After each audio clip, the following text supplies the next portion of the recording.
সম্পূর্ণ ছানা না, অন্য কোনো কিছু মিশ্র হয় না?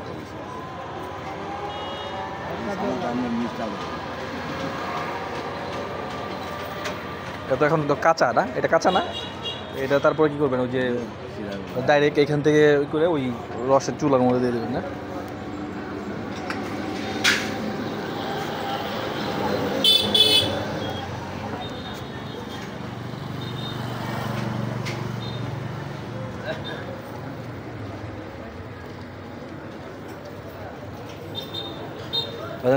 মিষ্টিটা আপনারা কতদিন যাবত বানান?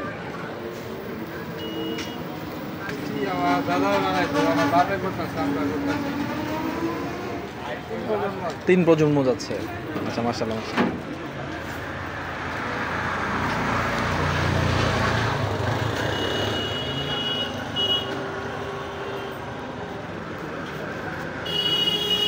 কাস্টমার রেসপন্স কেমন পান আপনারা?